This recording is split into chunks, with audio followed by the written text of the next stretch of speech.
It's a happy day, it's a happy night. Welcome to my channel. Please subscribe. Mapagpalang araw po sa ating lahat. Teresita Standard. Thank you to all my subscribers. Today is the day na tatanggalin ko na po itong tape na ito. Dahil mahigit ng 24 hours. Pag gusto nila tanggalin ko, 24 hours may tag pa ako. Wag ko raw muna tanggalin. Pag hanggang di ko tatanggalin ito, makakailangan ko raw bumalik. Tatanggalin ko na rin po yan ngayon. Heto po, tatanggalin ko na.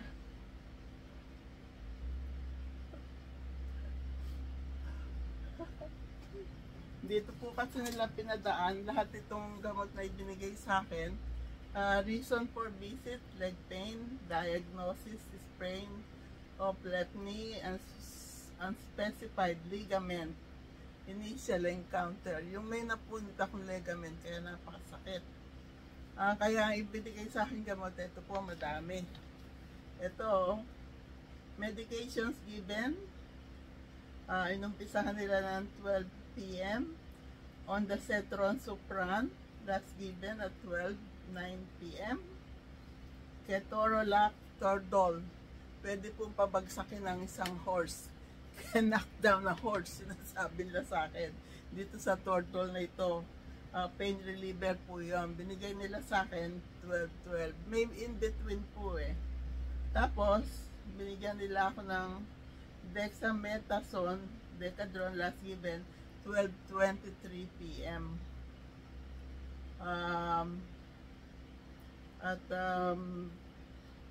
Ito nga yung morphine, binigyan nila ako ng morphine, last given 12:17, Ketorolac 12:12, Metadecadron last given 12:23, 1, 2, 3, 4, 5, 6 po lahat yung ibinigay sa akin.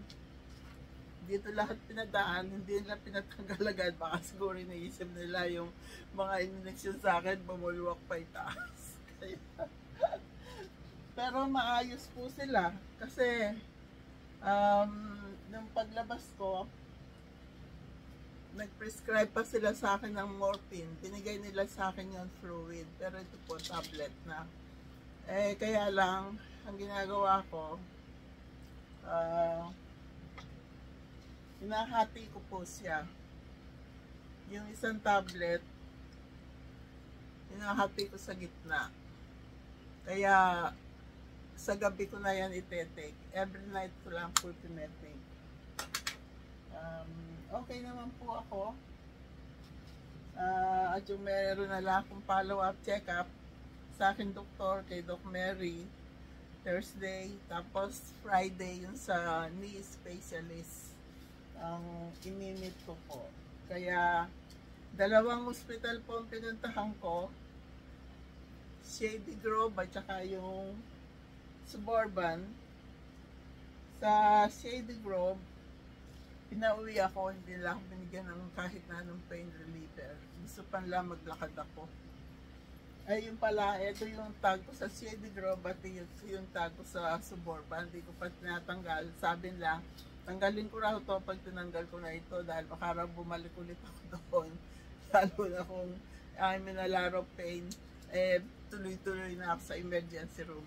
That's what I'm expecting from an emergency room. Relieve the debilitating pain.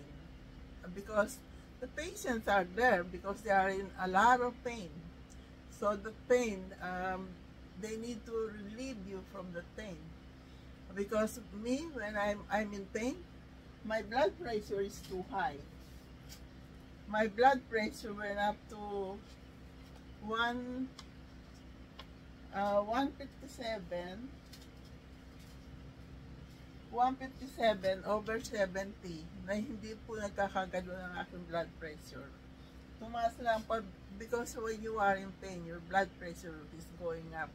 Nung na-release na ako dun sa pain na yon, nagre-relax na lang ako dun sa kama, wala na yung masakit. Alam niyo po ba yung pulsating pain? Yung parang walang tigil yun, pulsating pain, parang palaging pinipitik-pitik, masakit na yun. Kamuntik na ako himatayin sa ating live stream kasi I was in pain. So, uminom ako ng gamot. Uminom ako ng gamot noon habang nagla-live tayo. Kasi ayoko mapasigaw sa sakit.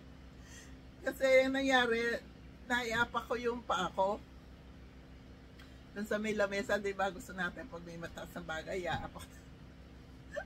Biglang, parang meron doon sa may talampakan ko. Nagsabog ng kidlat sa sakit. Ganun po yung nararamdaman. Kaya ngayon, okay na po ako. Ang tinetake ko na lang yung Motrin every night, half a tablet lang. Hindi po ako nagtetake ng 1. At sabi, kung kailangan lang. Kung wala po akong pain, I will go to bed. Kung wala akong tetake na ano. At saka ako, ayoko rin po nagtetake ng kung ano-anong pain reliever o kung ano-ano yan. Masama po yan sa atay natin. Just needed lang. Okay po? Kaya yun po ang experience ko. 2 emergencies sa Shady Grove. They sent me home without giving me any pain reliever. At Suburban, they gave me the pain reliever as soon as the doctor checked my leg and all the tests that they did at Shady Grove. It helps because the test that they did to me at Shady Grove, that's all the doctor checked in the internet, and he gave me pain reliever right away. The nurse came to me handing all of those. Are those all mine? Yes. What are those for? For your pain. I said, oh, thank you, God. Ang sarap po ng pakiramdam ng ganon. You came to an emergency room expecting them to release and relieve you from your pain. And that's what happened to me at Suburban Hospital, Johns Hopkins Medical. They relieved my pain right away, and I'm so happy. At Shady Grove, I had a terrible experience. At St. John's, I have a miraculous experience. My pain is gone. How can I get out there? I can smile. I thank everybody while they're pushing me up. Thank you, everyone. Thank you. God bless us all. Thank you. Thank you. You're so very kind to us. Thank you. Happy day, happy night, happy life, happy, peaceful, healthy, and blessed word to all. Ako po ay mag-i-stay muna sa bahay pero wala po tayong live stream. Pag wala akong trabaho, wala rin po akong kita. No work, no income. Pero hindi bale, kagaya nga sinabi sa inyo, no, kailangan alagaan ko rin naman ang sarili ko. Okay po? Kasi minsan, may masakit na pala akong nararamdaman. Inuuna ko yung mga kapakanan ng lahat sa paligid ko. Nung Friday, nagprito ako, nakasalampak ako dun sa harapan ng bahay na hindi ako makapagluto ng nakatayo. Kailangan nakaupo ako sa lapag. Okay po, God is great. I love you all. September 2, we will be in the Philippines. It's September 30.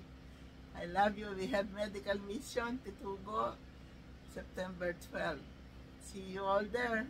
Lahat ng mga aking subscribers dyan, you will see me in person. Nakita nila ako in person nung sa San Pablo, nag-Christmas party. Umarkila pala sila ng sasakyan nila noon. Hindi nila pinalam sa amin. Di bale, babawi kami ngayon. Okay po? I love you. Kaya lang di kasama si Edison. I love you. God bless you all. Happy day, happy night, happy life. Happy, peaceful, healthy, and blessed word to all. Thank you for all your prayers. God is great. I love you all.